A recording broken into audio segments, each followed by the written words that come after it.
Petri Wine brings you Basil Rathbone and the New Adventures of Sherlock Holmes.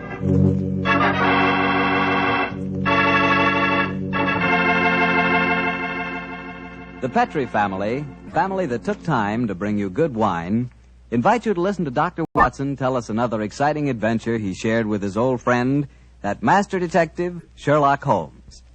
And say, if you'd like to try a new adventure in good eating, will you just make sure that your dinner tomorrow night includes a bottle of Petri California Burgundy. Petri Burgundy is the ideal wine with any kind of meat or meat dish. That Petri Burgundy is a hearty wine, just as rich in flavor as it is in color. It's the perfect companion to a thick, juicy steak or a piping hot pot roast or a good hamburger. You know, that Petri Burgundy has a happy faculty of turning a simple meal like, say, a hamburger sandwich into a feast. Believe me, here is a wine that's clear, fragrant, and delicious. A wine that you can serve to your friends proudly. Petri Burgundy. Remember, the name Petri is the proudest name in the history of America's wines.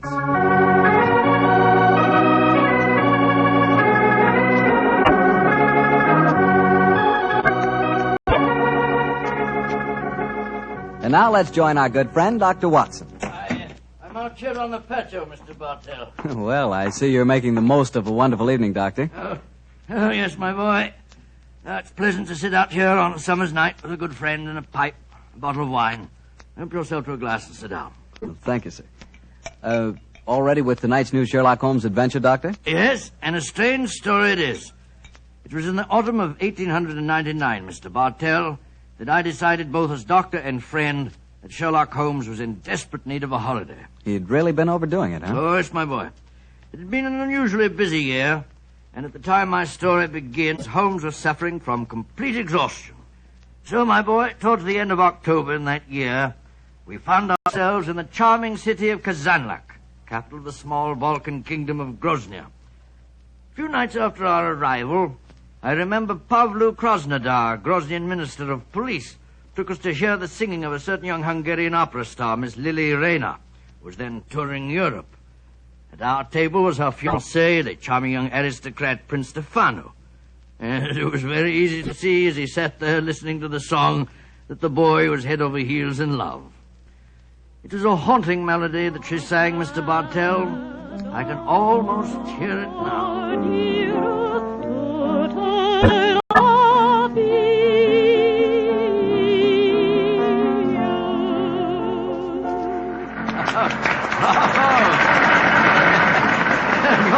You're a very lucky man, Prince Stefano.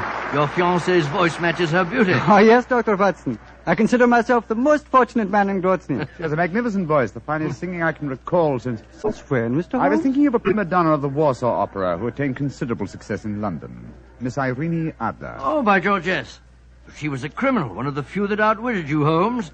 Oh, that was a case that would have interested you, Mr. Krasnodar. I'm familiar with it, my dear doctor. You are unusually solemn tonight, Krasnodar. Have a glass of wine, and I will bring Lily to our table, and we will toast our happiness. I'm afraid I cannot drink to that toast, Prince Stefano. Why not?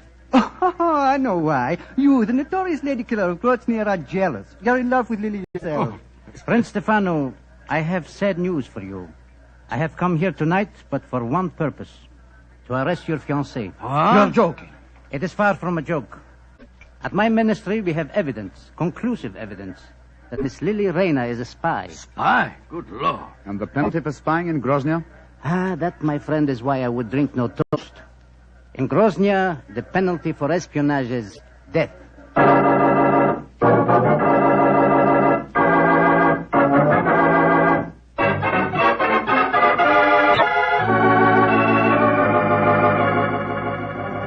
Yes, I know, but Holmes, you must do something to save that girl. You can't just turn in for the night without trying to help her in some way. They might shoot her in the morning. Krasnodar's no fool. Since he's made the arrest, obviously he has a watertight case against the girl. I suppose so. One last pipe. You know, Holmes, I couldn't understand her fiancé's behavior. He didn't do a thing. Just stood there and let Krasnodar arrest the girl. What could he have done? Krasnodar is commissioner of police. There was no point in arguing with him until the evidence had been examined.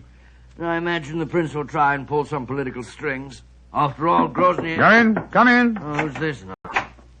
Oh, you wish to speak to me? Mr. Sherlock Holmes, I've come to talk to you about my baby.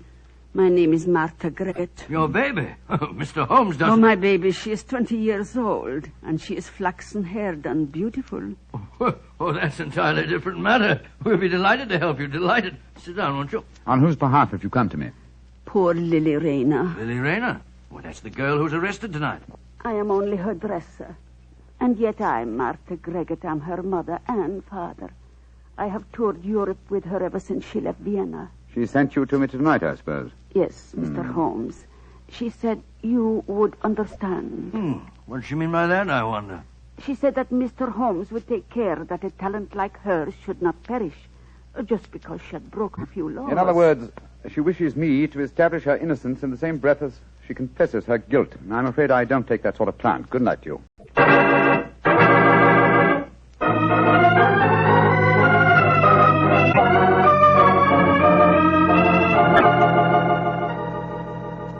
Mr. Holmes, Dr. Watson, Krasnodar?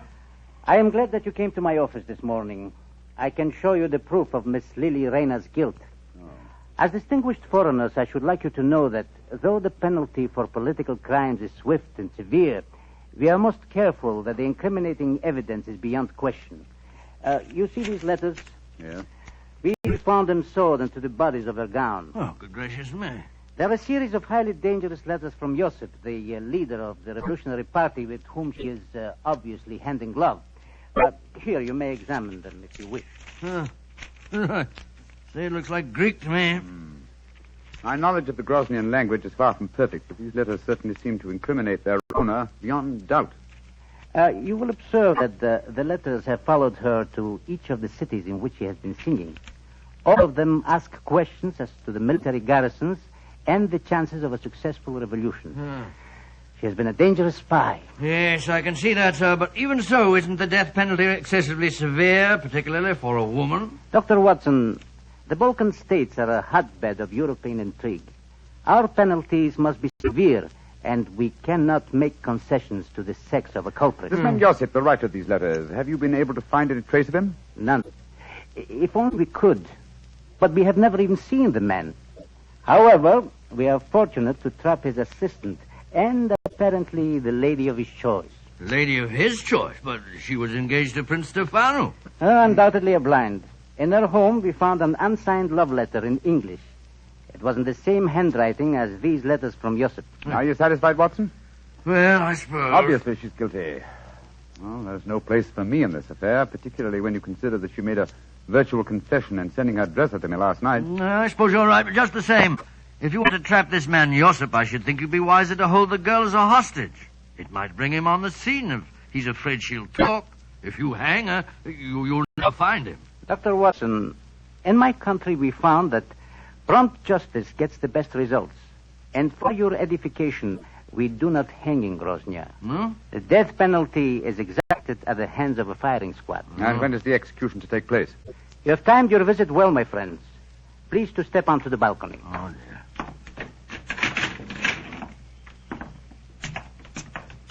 I think that answers your question, Mr. Holmes. Great Scott. Against the wall, blindfolded, with a firing squad before her. It's Lily Rayner. Grosnian justice indeed moves swiftly, Mr. Krasnodar. It has to, my friend. Capitano! Hospritov? Great heaven, I can't watch this. I don't care what she's done. I don't want to see it. Up! Two! Nurse! Up! She's crumbled to the ground. Poor little thing. What an artist. Hard to see a woman executed even if she is a spy. May all traitors to Grozny die as swiftly. Oh, but what a loss. Her beautiful voice. Yes, her beautiful voice. Shall we go in, gentlemen?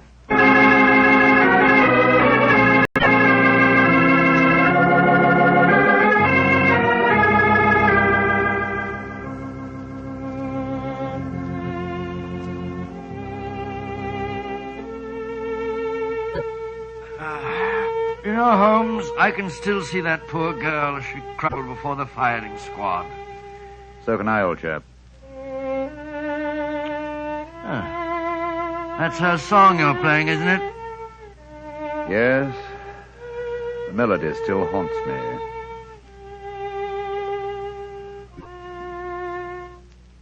You blame me, don't you? Blame you for what? For not preventing her death. Oh, of course I don't blame you, Holmes. The girl was guilty. Grosnian law prescribes the death penalty for her crime. After all, what could you have done about it? Nothing. Absolutely nothing. And yet... And yet what? I wonder if she was right. I wonder if artistry such as hers isn't of greater value to humanity than spying in any cause. It's not much good worrying about that now, is it? The girl's dead and buried.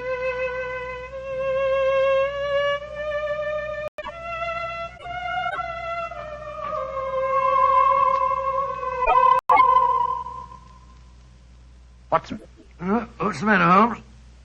did you hear that? I hear what? I could swear that I heard the dead girl's voice. She was singing a song to my accompaniment. Oh, dear me. Your nerves must be in a very bad state, Holmes. Hearing voices indeed. You'd better turn in for the night. Perhaps. Well, it may be more my conscience than my nerves. I'll give you a sleeping draught if you like. No, my dear Shepard. I'm all right. It's funny, though. I've sworn that... Oh, well. Play some more of that tune, will you, Holmes?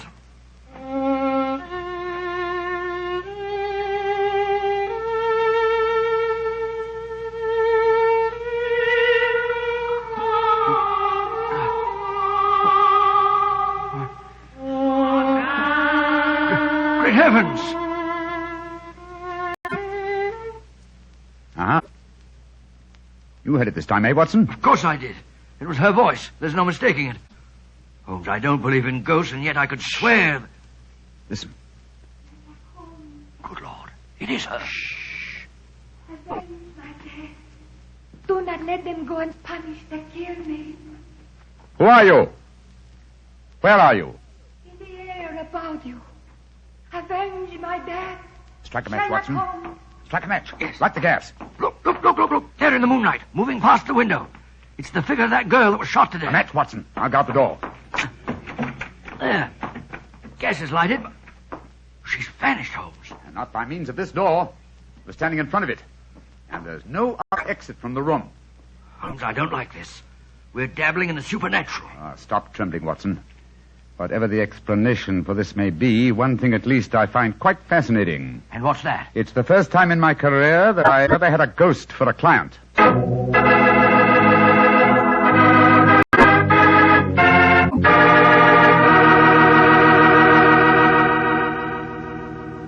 Dr. Watson will tell us the rest of his story in just a second, so I'm just going to tell you about a wine that adds the perfect finishing touch to a good meal. Petri California Muscatel. With its sunshiny golden color and its full aroma, you just know Petri Muscatel is going to taste good. And it really does. The flavor of big, plump Muscat grapes picked when they're full to bursting with luscious juice. For the wine that everybody likes, serve Petri Muscatel. You know it's good if it's Petri. Well, Dr. Watson, so you had a ghostly visitor calling on you at the hotel that night, huh? Yes, my boy, and I confess I was so badly shaken by the experience that I hardly had to wink all night. Well, the next morning, after an early breakfast, Holmes and I located the proprietor of our hotel and began to question him as to the history of the building. I've admired the architecture of this building ever since we came here. A house of this period would undoubtedly have been built with secret passages and staircases. I confess that I know of one secret staircase there. There may well be others. Indeed, and where's the one you know of? Do you wish to explore it, gentlemen? Oh, very much. My friend and I are most interested in such things. Follow me, please. These stairs lead to our wine cellars. Thousands of feet have tramped up and down these steps. Only a select few know that behind this tapestry here... behind this tapestry, gentlemen, is apparently a solid wall. But the wall is not solid. You have a match, perhaps. Oh, yes, of course. Here you are. We keep a candle here in this niche for just such an occasion as this. So, please hold back tapestry, sir. Oh, I've got it. Thank you.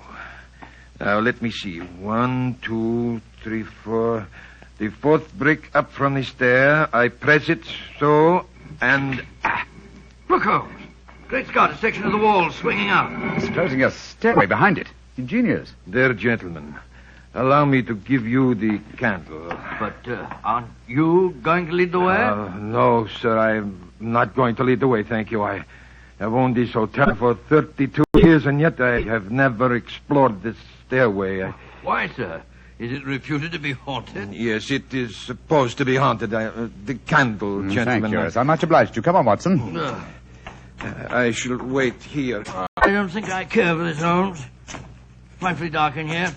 Damp and mouldy, too. Look, Watson. Look here. Where? This landing. Landing?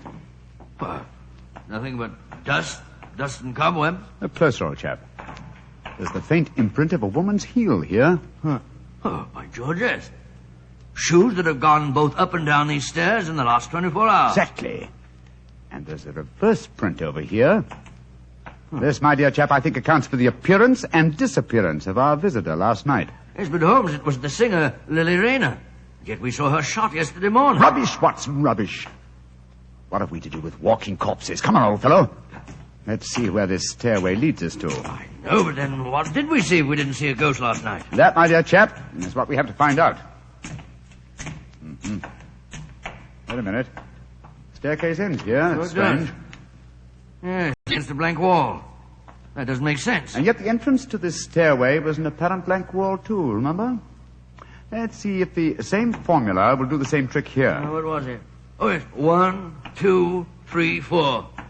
4 bricks up from the step. I press so and... Open sesame! The wall swinging back again. What do we see? Another tapestry. A tapestry that is very familiar. Well, I should say so. This hidden door leads into your very own bedroom. Exactly, my dear chap. Now we know beyond doubt how the apparent ghost made her appearance last night. Don't you suppose it must have been someone impersonating the dead girl? That, my dear fellow, is a question that can only be answered by calling on her fiancé, Prince Stefano. Let's go over and see him at once, shall we?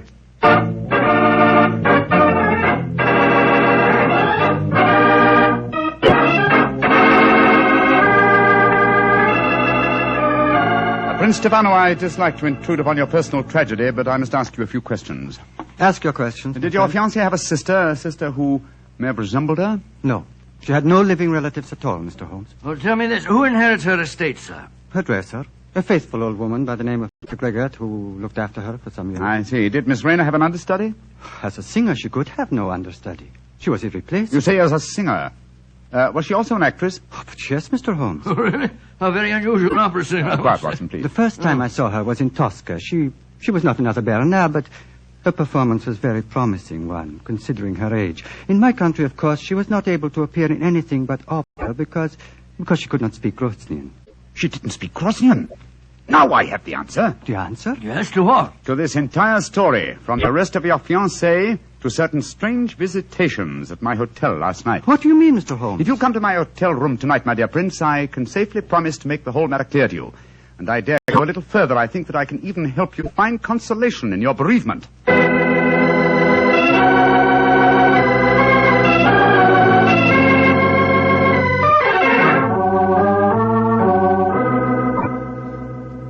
Ladies and gentlemen, I can see that you wonder why Dr. Watson and I have asked you to come here to our hotel tonight.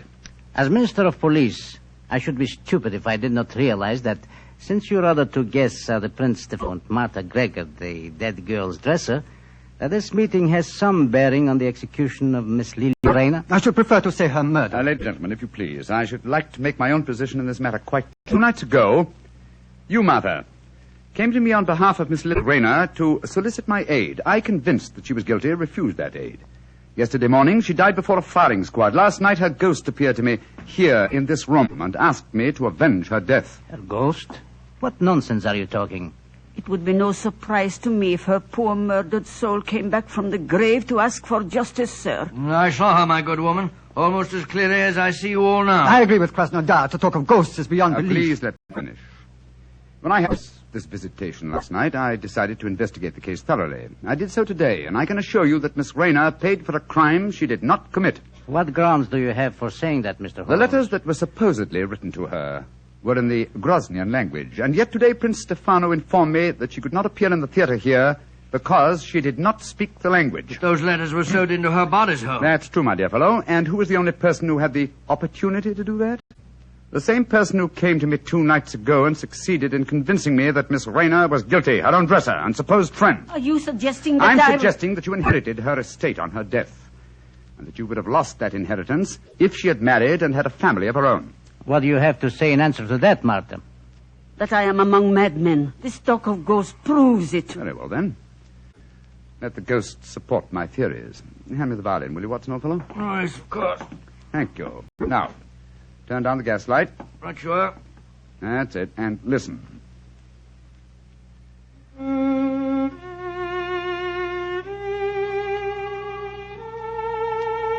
Yes. Yes. That's her voice. And that's her figure standing there in the moonlight, even though she's dead. Now, what do you say, Martha? Aren't you responsible for her death?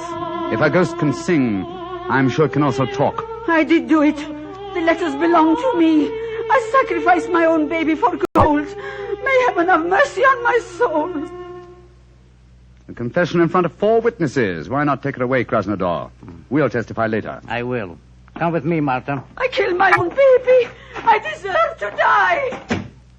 Well, shall I turn up the gas, Holmes? Ask Prince Stefano. No. Do not turn it up. I've seen, heard the ghost of my beloved when the lights were down. I'm not afraid. Please play her melody again, Mr. Holmes.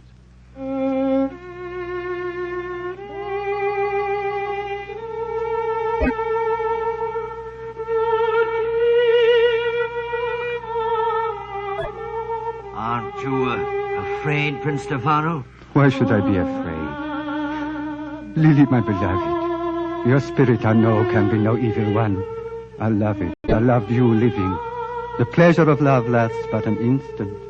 Love's regrets last for a lifetime. This is now my lifetime, brightened by your gracious ghost.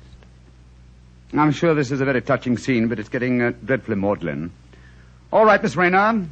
You may come from behind the tapestry now. Watson, old chap, turn up the gaslight. There's a good fellow. Right you are, Holmes.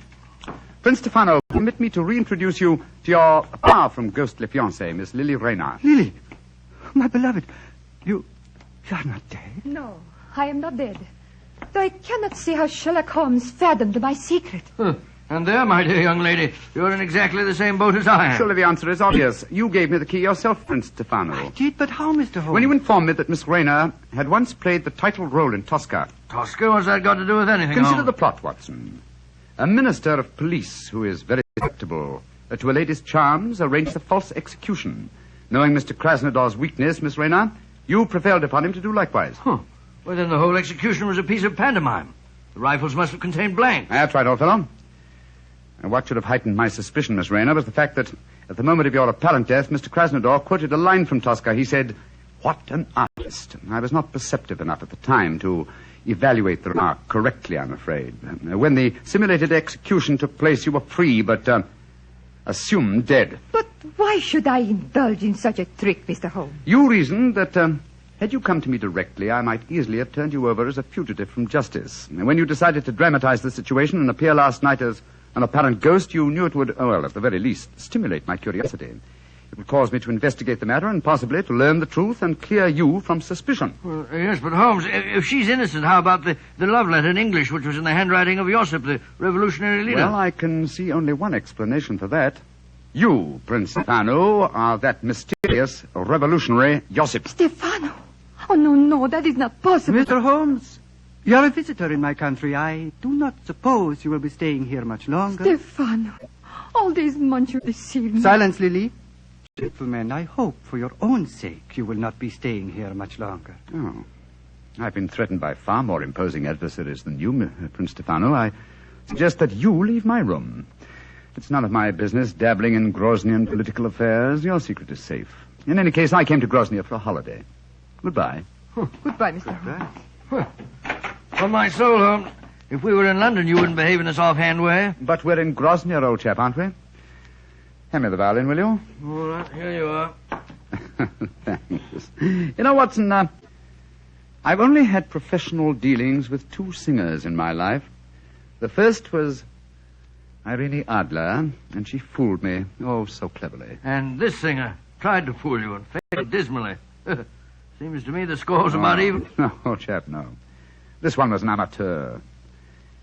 Irene Adler will always be the woman. Well, I think that's enough excitement for one day, don't you? After all, I am supposed to be taking a holiday.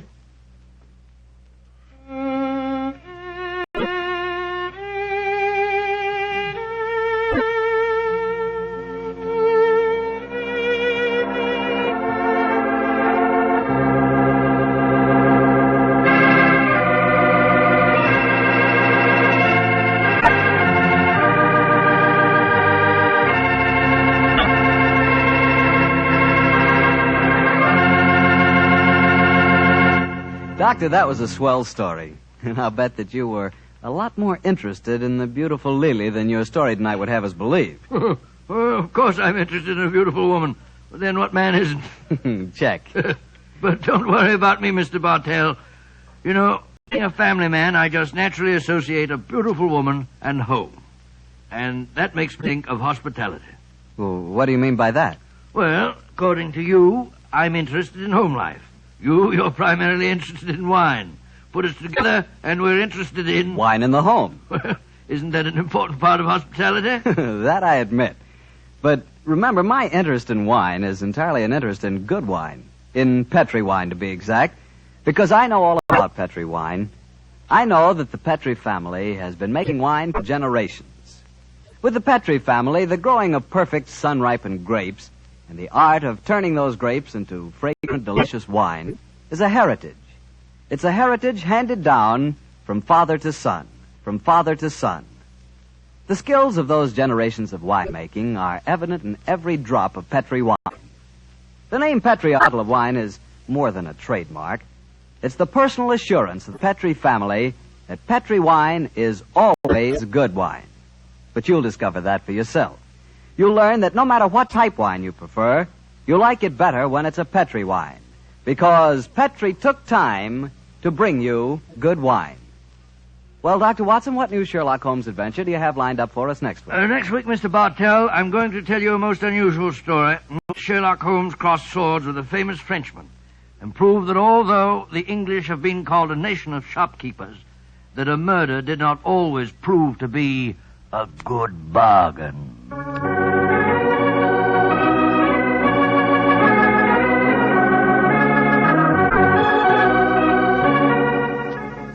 Tonight's Sherlock Holmes adventure was written by Dennis Green and Anthony Boucher and was suggested by an incident in the Sir Arthur Conan Doyle story, The Sussex Vampire. Music is by Dean Fossler.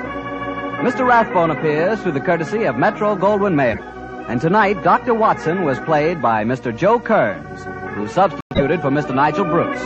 Mr. Bruce is scheduled to return to the program next week.